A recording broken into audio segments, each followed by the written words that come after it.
the senior member of the House Armed Services Committee is Mike Turner, and he's here with me on the set in New York. Congressman, are we going to attack the cartels on land in Venezuela? I ask the question because why else would we have such a huge buildup of military power just off the coast of Venezuela? Well, we don't know, but one thing is certain, is that the administration is continuing to increase the pressure on Venezuela. And we all know that the administration's commitment to impacting the drug trade is real and is important. We all know that we have for too long allowed the drug trade unchecked to impact the lives of everyday Americans. Are you going to get Maduro out one way or the other? Well, I think the president certainly sees this as incredibly important and central, both for the Western Hemisphere, South America, I'm trying to Venezuela, the here. people in Venezuela. I mean, the people in Venezuela are being unbelievably impacted, and certainly the United States is, and the drug trade is. Now, tomorrow, the Armed Services Committee is going to be receiving a classified briefing on this. The Armed Services Committee has been receiving information from the administration. Now, I do believe that Congress needs to be receiving more information than they have from the administration. There are serious questions the administration has not been answering about the legal construct of this, even what the plans are in the future. I mean, Rand Paul has certainly raised some very critical questions concerning the construct and the manner in which these attacks are occurring, and many members want answers to these. As we've had classified briefings, members are asking the exact same questions that he publicly has been raising, and we have not been receiving the answers as to the legal construct of these. But that's the politics side of it. I'm interested in the military side of it. The administration's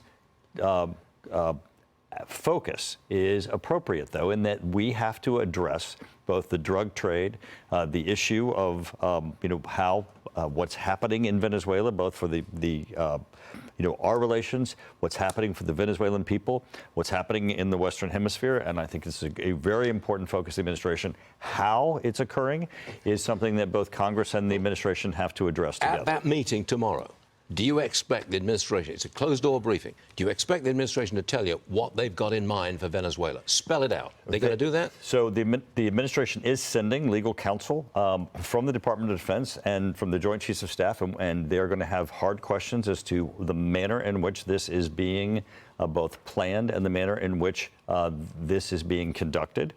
And certainly they will be having questions as to how they're looking at going forward and in how Congress is going to be engaged. These are important questions. But they are indeed, and you're used to keeping secrets. You used to be on the Intelligence Committee, now the House Armed Services Committee. There's a limit to what you can say. And these are classified briefings. Yes. And these are important issues. What's going to happen. But you can tell us that the pressure is on to get Maduro out. And this is this is an important issue for the security and the safety of the United States. You have to be so careful what you say, I understand. This is an important issue for the security and safety of the United States, but the administration cannot pursue this unchecked by Congress, and that's part of the central conversation that's going to be occurring tomorrow. Okay, one last one.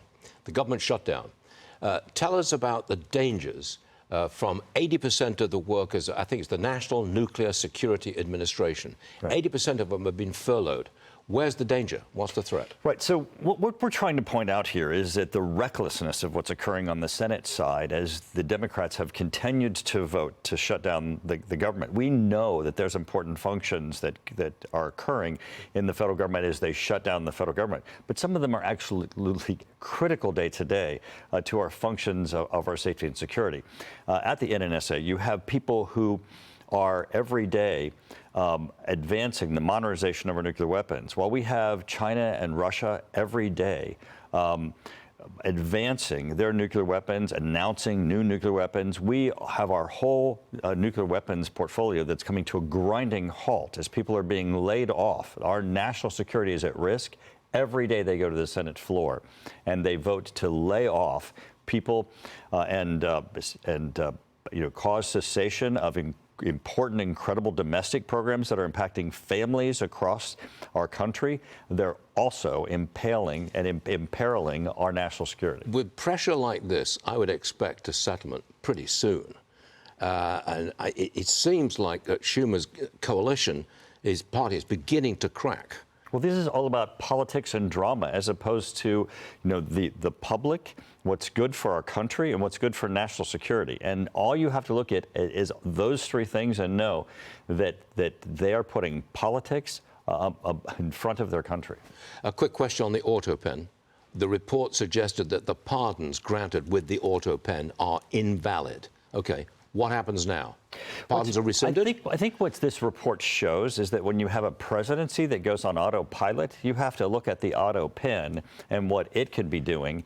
And because some of those things, when a presidency is on autopilot, the authorities of the presidency are dangerous to be in the hands of those who can use it in ways where an autopen can execute those authorities of the presidency. And that's what this report is about. Got it. Congressman Mike Turner, always a pleasure. Thank you for You're having me. a natural-born diplomat. You realize that? Thank you for having me. You're welcome. Appreciate it. Thanks for being here, sir. Appreciate it.